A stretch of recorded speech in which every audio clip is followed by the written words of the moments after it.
All right. Okay, we're recording. Now we're going to try it one last time. Okay, we're good still? We're Thumbs good up? still. Yep. All right. Enlightenment, a hot topic. All the spiritual seekers come across enlightenment at some point. A lot of the Buddhist literature promotes it, and we're going to understand what it is from a Jewish point of view based on the teachings of Rabbi Kaplan. And at least we'll start that study. We'll also talk about how to deal with resistance to meditating. Just as a reminder, this is our last Wednesday class. This is today. This coming Sunday, we resume our Sunday classes. Sunday, 8 o'clock Eastern time. Here are some of the questions that are percolating, that are being researched. Can we wrestle, argue with, or even persuade God? And what do Keruvim at the Garden of Eden represent? And we have still the questions about what does it mean when God is Koneh HaKol, the purchaser or owner of all? And what does Judaism say about mazalot or their astrology? And can the Messiah be a woman? Sometimes I get asked questions about Jewish practice. It's not even something I'm going to research. So people need to find their own resources to get questions about what do you do? And likewise, this is just to share some information. I'm not anybody's meditation or mystical or spiritual guru either. I'm just presenting the teachings of Rabbi Kaplan and other scholars as I understand them. Okay, let's talk about enlightenment. Rabbi Kaplan, meditation in the Bible. Here we go. This is what he says. It is evident that the concept of meditation was well known among the Judaic philosophers and Kabbalists, and that the term most often used to express this concept is hitbodedut. Okay, so he's already established that the foundation form of meditation is this hitbodedut. You are alone with your thoughts. You're separating yourselves from your thoughts.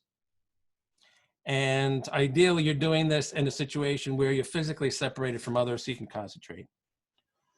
While the philosophers often speak of unstructured meditation involving God and his creation, the Kabbalistic schools advocated more formal, structured ways of meditation. So the hitbodedut, he says it's unstructured, but at least in the form of meditation that we use, which the Buddhists call vipassana, and which is very akin to the hitbodedut that he's describing, it's slightly structured because we are focusing on a specific point. It's not completely free-flowing. But what Rabbi Kaplan, I think, is alluding to is the fact that once you get more advanced, then it can be very free-flowing, and regardless of what's going through your mind, what stimulation you're receiving, you're remaining detached from it. So I think that's what he means by unstructured. But he's also making the point that the Kabbalists, in particular, advocate a more formal, structured form of meditation. The goal of meditation, especially as described by the Kabbalistic masters, is to attain enlightenment. That's their goal. In Hebrew, the word most often used to describe such enlightenment is Ruach HaKodesh, which I will say surprised me, because a lot of times, like for instance, commentaries will refer to Rashi as having Ruach HaKodesh. And I never understood that to be enlightenment the way it's commonly described these days, and yet that's what Rabbi Kaplan says, which can be literally translated as Holy Spirit. It is this term that is consistently used by all Hebrew writers. Although this term occurs in a number of places in the Bible, there is one place where this connotation is evident. In one of the Psalms, King David prays, and this is from Tehillim 51. A pure heart create for me, O God, a proper spirit renew in me. Cast me not away from your presence, and take not your Holy Spirit from me. Return to me the joy of your salvation, and let a willing spirit uphold me. Okay. What's interesting about this quote in Tehillim that Rabbi Kaplan is giving us is you can see that David HaMelech is basically saying that Ruach HaKodesh, the Holy Spirit, which means enlightenment, you can get it, but you can lose it. It's not like you reach a permanent state. Like a lot of people say, now I'm enlightened. His understanding, at least in this psalm, is that you get it, but you could lose it. So a lot of it depends on what now? How would you lose it? He's going to address that. As we have seen, Rabbi Abraham Maimonides, the son of the Rambam, explains that the pure heart for which King David prayed refers to a heart and mind cleansed of all external thoughts through intense meditation. We know that. That's part of Hitbodedut. David had said this psalm after he had been rebuked by the prophet Natan because of his affair with Bathsheba. Prior to this, David had been on a very high spiritual level, but as a result of this affair, this enlightenment had been taken away from him. He was now praying that he should once again have a pure heart and that God not take away from him the enlightenment, which is Ruach HaKodesh. So this is his example of how you lose it. David had attained enlightenment, this high spiritual level, which we call Ruach HaKodesh, and then he messed up. And then the way he lived with the whole affair with Bathsheba and sending Uriah to the front lines and this and that and trying to steal this woman, in David's eyes, that made him lose the enlightenment of the Ruach HaKodesh. So that points to the fact that how you live and what you do greatly influences your achievement of enlightenment in this case. It's not just sitting down with a mantra. It's not just saying this. It's not even just sitting down silently and like doing Hitbodedut and distancing. This particular meditation comes from how you live. And the goal of it is to reach this advanced spiritual level of enlightenment of Ruach HaKodesh. The level of enlightenment implied by, and so I just want to add that this reinforces once again Rabbi Kaplan's premise that Jewish living is chock full of meditation. And once we understand that it's not just this conventional idea that we see of the yogi sitting with his legs crossed and going Om type of thing, once we open our mind to the great variety, we can see that even lifestyle can be a form of meditation, which leads to spiritual advancement, in this case, high spiritual advancement of enlightenment, or Ruach HaKodesh. And he actually gets into that. The level of enlightenment implied by Ruach HaKodesh involves a clarity of understanding, an enhancement of perception, an awareness of the spiritual, and often a complete change of personality. While in its lowest state, Ruach HaKodesh consists of general enlightenment and perception, in its higher true states, Ruach HaKodesh provides the individual with clear, unequivocal perception, where he can actually receive information that is not otherwise available. So understand this. There's a personality transformation, and there's a change in consciousness from how you live. Not just a standing or sitting or moving meditative form. It's your lifestyle that changes your consciousness. In order to understand the concept of Ruach HaKodesh more clearly, one must understand the precise meaning of the word Ruach, which is usually translated as spirit. The meaning of this word becomes evident when we understand the Kabbalistic concept of the soul. In the Bible, we find that 3 words are usually used to refer to the soul. These being Nefesh, Ruach, and Neshama. According to the Kabbalists, these represent the 3 most important levels of the soul. looking at the etymology of these terms, we see that the word nefesh comes from the root nafash, meaning to rest. Shabbat v'ni nafash, as we say. And on the seventh day, he ceased work and rested. That's what he's quoting. That's what we say in the Kodesh, and that's from Shemot. The word ruach is often translated as spirit, but in many other places, the same word also means wind. Finally, the word neshama comes from neshima, the Hebrew word for breath. Okay, now I'm going to take a pause here and say that I personally see very little difference between breath and wind. And Rabbi Kaplan is going to be bringing in some sources to back this up. With all due respect, I think that there's an alternative model of these three levels of soul, which we're going to get into. We're going to learn what Ethan Dorshav has to say about that, one of my favorite biblical scholars. He has a whole fascinating essay on Jewish metaphysics and drawing how these words, these three words, Nefesh, Neshama, and Ruach, are used in Tanakh. And you can see from the context of their usage, time and time and time again, what they mean.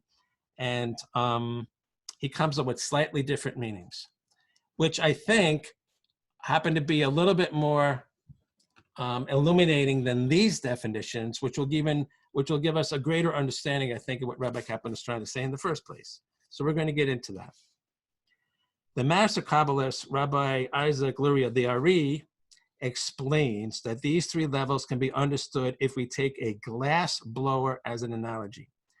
The process begins with the breath, neshima, that's what he's saying, of the glass blower, blowing into a tube to form a vessel. The breath then travels through the tube as a wind, ruach, until it reaches a vessel. So it's called breath when it comes out of his mouth. It's called ruach when it goes in the vessel. The breath finally enters a vessel, forming it according to the desire of the glass blower, and there it comes to rest, nafash. In the case of the soul, the blower is God himself. Thus, in describing the creation of man, the Bible says, God formed man out of the dust of the earth, and he blew in his nostrils a soul, neshama, of life. Okay. The spirit known as Ruach is thus the breath of God that enters into man's being. All right, again, the problem I see here, with all due respect, is that automatically he's just saying it becomes a wind because it's going through us. So we need clarity on this. Okay. Although God's influence constantly permeates man's being, like the air around us, it is not usually detectable. Air can only be felt when it is in motion, when we sense it as a wind, ruach. Similarly, God's spirit can only be detected when it moves in us, and it is for this reason that such spirit is called ruach, the same word as wind. Okay. I think when we look at Ethan Dorshav, we're going to come up with a different understanding of neshama and stick with ruach as wind. We're going to find that neshama is more related to fire, and ruach remains wind. And to give you an example, it talks about wind. This is also evident from the etymology of the word ruach, resh vav chet. This word is closely related to the Hebrew word oriach, meaning a visitor, like a knesset orchem, being a meeting and being hospitable to a guest, meaning a path. Both of these words indicate a concept that is not normally present, as well as one of motion and travel. So we say haknaset orchem by opening our home to somebody that's usually not there, a visitor. Both of these words indicate a concept of present. In the same respect, wind is not a normal state of the air, but is one that comes about as a result of motion. Okay. The word ruach is even more closely related to the word reyach, a fragrance. Just as a fragrance can be detected even though it is not otherwise visible, so can the inspiration associated with ruach. Okay. The highest of the three levels of the soul is in the neshama, which is the breath of God, while the lowest is the nefesh, the level that rests in man. The part that connects the two is that which is called ruach. Therefore, when God wishes to enlighten a person or convey a message to him, it is transmitted through the level of ruach. Such a person is then said to have attained ruach HaKodesh, the Holy Ruach. This then is the concept of Ruach Kodesh, the enlightenment aspired to in meditation. It is referred to clearly in such biblical verses as a spirit, Ruach, is poured upon us from on high. That's from Isaiah. This is also very closely related to prophecy, as we see from the verse, I will pour forth my spirit, Ruach, on all flesh, and your sons and daughters shall prophesy. That's from Yoel, the book of Joel. Okay.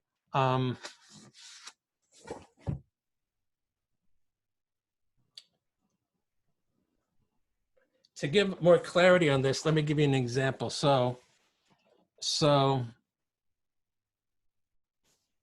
there used to be a rabbi in this town, Rabbi Avraham Shulman, who was assistant rabbi at Shomrei Torah. He was a good guy. He had smicha from both YU and also Yeshiva B'nai Torah, where Gil went for advanced studies, very Rambam oriented. So I asked him the question, I said, during the 3 weeks in the summer, I said, why is it that we can listen to a ball game on the radio, but we can't go to a ball game? What's the difference? Ball game is a ball game. And he said, well, he goes, the difference is Ruach HaRov. What do you mean? Meaning that if you go to a ball game, if you go to a big stadium with thousands of people, there's a spirit. You get caught up in the emotion of the place. You get excited. It's like it's a big play. It's like it's a close game. You lose yourself, and there's a spirit of there, which is kind of, you can picture it like an emotion traveling like the wind in a stadium, and you get caught up by the wind, and it's like yeah. And it alters your mindset. And you don't want to have that kind of altered mindset during the 3 weeks. But if you're listening to a ball game on the radio by yourself type of thing, or with somebody, there's no ruach, there's no wind, there's no great emotion to carry you away. And I thought that is a great understanding of ruach. And you also see in the Torah, there's a ruach of envy. There's the ruach is tied heavily to emotion here. And you could have low-level ruach with low-level emotions. You can have high-level ruach with high-level emotions. So in some way, when he's talking about Ruach HaKodesh coming from God, it's not an emotion, but there's a feeling. There's got to be some kind of feeling involved here, but not an emotional feeling, some other kind of feeling involved that God is basically sharing with you. That's what I'm getting out of this. Okay. He's going to get into this. Okay. So now he's going into mysticism, which we're not going to get into in depth. I'm just going to go over it passingly. All things in the spiritual realm consist of 10 levels, according to the 10 divine emanations, sphirot, divine emanations, like with the creation of the universe, of everything. Discussed at great length in Kabbalistic literature. Each of the 3 levels of the soul, therefore, also contains these 10 levels. Since the level of Ruach is higher than the level of Nefesh, one must ascend through all the 10 levels of the Nefesh before he reaches the Ruach. Therefore, in order to attain the enlightenment of Ruach HaKodesh, one must first purify all 10 levels of the Nefesh. Now, another interesting point. The word nefesh, as you might know, is highly associated with the blood. Like in Vayikra, it talks about when they translate the soul of life is in the blood. That word for the soul is nefesh. Okay, now, in Eastern arts, you've heard of Qi, like Tai Chi, and Bagua Kung Fu talks about Qi all the time, harnessing Qi.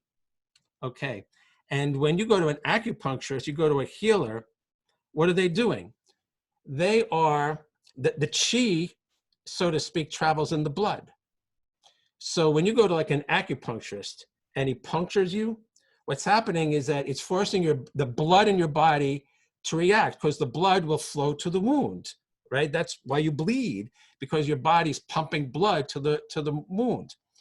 Because the qi is in the blood, the healer would say, oh, okay, what I'm doing is I'm creating a minor wound to the acupuncture needle so that your body sends the blood, and the blood is carrying the chi, and the chi is going to do the healing.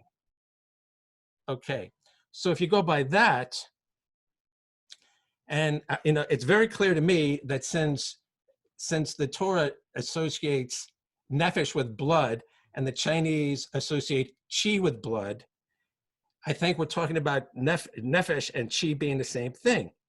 And if that's the case, you can see the importance of the physical realm in attaining enlightenment. Because if he's saying right now that you must purify all 10 levels of the nefesh before you get to the 10 levels of the ruach, it has to mean that you got what? Good circulation.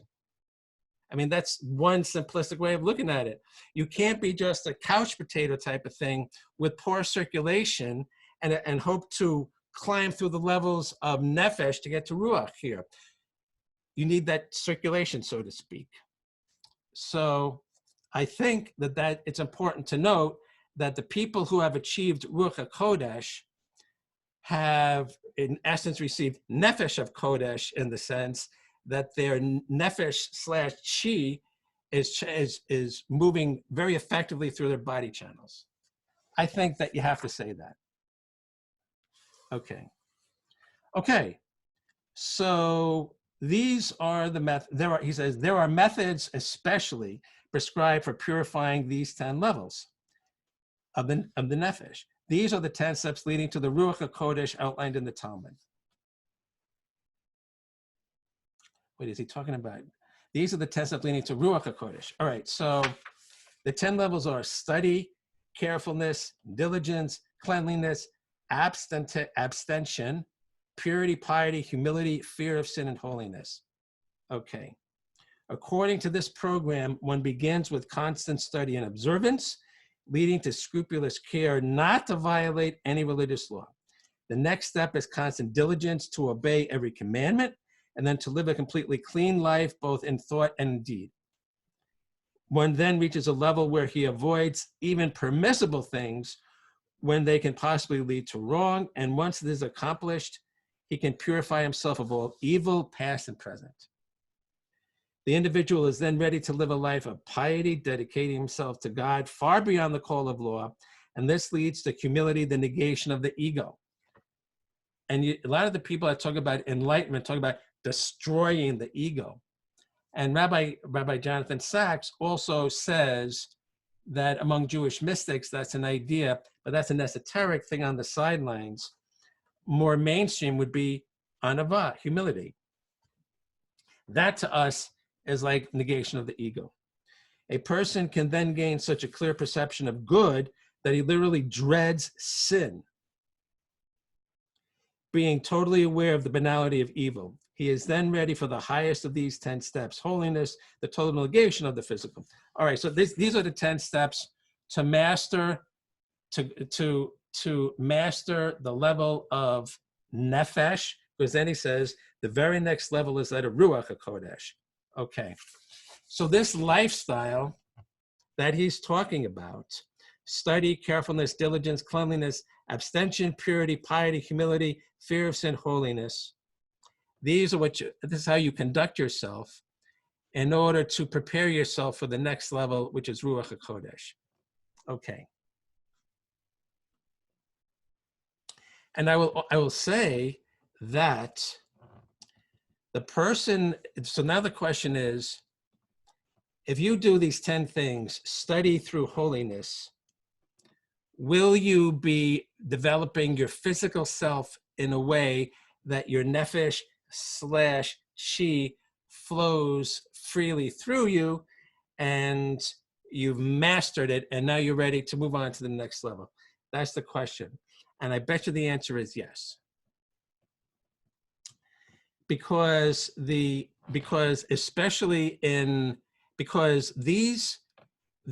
physical practices that you engage in, like Bagua, Kung Fu, or Tai Chi, or yoga, things that promote the circulation and unblock your channels and allow the chi slash nefesh to go through you, they are not an end in of themselves. They are a means to an end. They are a means to an end of being clean and pure and holy and humble and have proper midot. They unclog you physically and emotionally and mentally so you could be the best you. The whole idea of these disciplines that promote these channels is to get rid of the blocks, the physical and mental and emotional blocks that prohibit you, that interfere with you becoming the best you. That's what it's all about. So if you engage in those activities with that attitude, you're going to become the saintly you, which is what you need to become in order to qualify to get Ruach Kodesh. How do you like that? And that's a good place for us to stop and continue this on Sunday, because then we're going to be able to launch right into what is Ruach Kodesh all about. All right, so then just to summarize real fast. So he's presenting a model of meditation. This form of meditation is actually how you live and what you dedicate your life to becoming. And he's saying that Ruach Kodesh is our form of enlightenment, and that it is the second tier of a three-tiered soul. And the first tier is mastering the physical, basically mastering yourself through what they're calling the 10 levels of nefesh, so that you qualify to master the 10 levels of ruach, second level. So based on what he's saying here, it's not that we have a soul, it's that we are a soul. And we are a soul occupying a soul. And that's a very big difference from the conventional idea about what a soul is. And I said earlier, to elaborate on this, we're going to study Ethan Dorshav, who gives a lot of clarity on that, about what is this soul, and we'll get a keener understanding of what nefesh, ruach, and neshama mean. Okay, that is hot stuff. Time for Bante. And we're going to talk about resistance. So there is no resistance.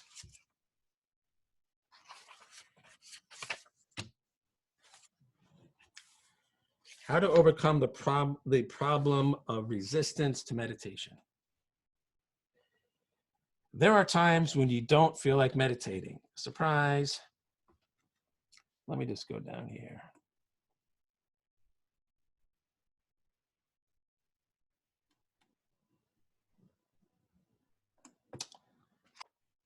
The very idea seems obnoxious.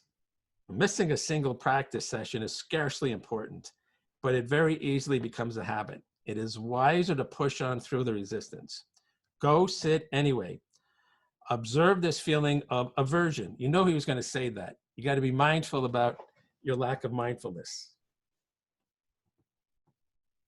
In most cases, it is a passing emotion, a flash in the pan that will evaporate right in front of your eyes. He talks about the power of mind. He talks about the power of mindfulness, so that if you have something bothering you in meditation or outside meditation, just say, all right, well, let's take a look at that. And all of a sudden it loses its potency.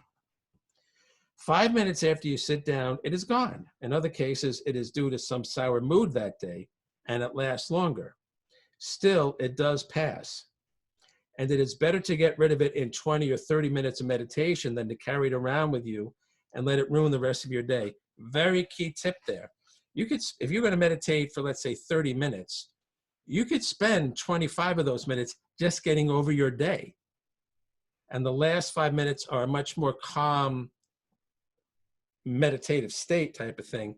But those, guaranteed, you will get rid of that mood in a shorter amount of time in those 25 minutes of meditating on it than not meditating and carrying that mood with you for another 3 hours.